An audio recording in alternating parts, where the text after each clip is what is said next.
2025ರ ಕೇಂದ್ರ ಸರ್ಕಾರದ ಬಜೆಟ್ನಲ್ಲಿ ಮಧ್ಯಮ ವರ್ಗದ ಜನರಿಗೆ ಅನುಕೂಲವಾಗಲಿ ಎನ್ನುವಂತಹ ಕಾರಣಕ್ಕೆ ತೆರಿಗೆ ವಿನಾಯಿತಿಯಲ್ಲಿ 12 ಲಕ್ಷ ರುಗೆ ಏರಿಕೆ ಮಾಡಲಾಗಿದೆ. ಇದು ಎಷ್ಟು ಅನುಕೂಲವಾಗಲಿದೆ ಅನ್ನೋದನ್ನ ಹೇಳ್ತೀವಿ, ಕೇಳಿ.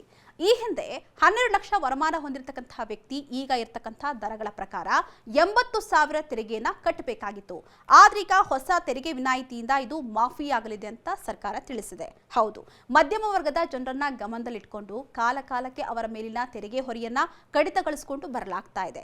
ಅದರಲ್ಲಿ 2014ರಲ್ಲಿ ಶೂನ್ಯ ತೆರಿಗೆ ಸ್ಲಾಬ್ ಅನ್ನ 2.5 ಲಕ್ಷ ರುಗೆ ಹೆಚ್ಚಿಸಲಾಗಿತ್ತು. ಇನ್ನು 2019ರಲ್ಲಿ 5 ಲಕ್ಷ ರುಗೆ ಹೆಚ್ಚಿಸಲಾಗಿತ್ತು.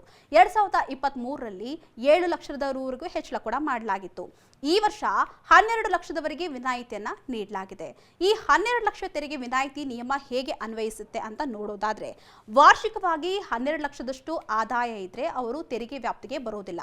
ಬದಲಾಗಿ ಅವರಿಗೆ 80,000 ರೀಬೇಟ್ ಆಗಲಿದೆ. ಅಲ್ಲದೆ ಸಂಬಳದಾರರಿಗೆ 75,000ದಷ್ಟು ಸ್ಟ್ಯಾಂಡರ್ಡ್ ಡಿಡಕ್ಷನ್ ಇರೋದ್ರಿಂದ 12,75,000 ತೆರಿಗೆಯನ್ನ ಕಟ್ಟುವಂತಿಲ್ಲ. ಒಂದು ವೇಳೆ 12,75,000ದಷ್ಟು ಮೀರಿದ್ರೆ ಆ ತೆರಿಗೆಯನ್ನ ಆರಂಭಿಕ ಸ್ಲಾಬ್ನಿಂದಲೇ ಕಟ್ಟಬೇಕಾಗತ್ತೆ.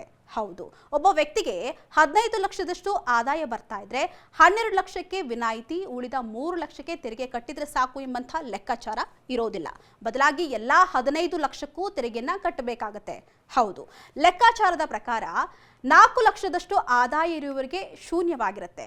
4ರಿಂದ 8 ಲಕ್ಷ ಆದಾಯ ಇರುವವರಿಗೆ 5% ಅಂದ್ರೆ 20,000ದಷ್ಟು ಕಟ್ಟಲೇಬೇಕಾಗತ್ತೆ.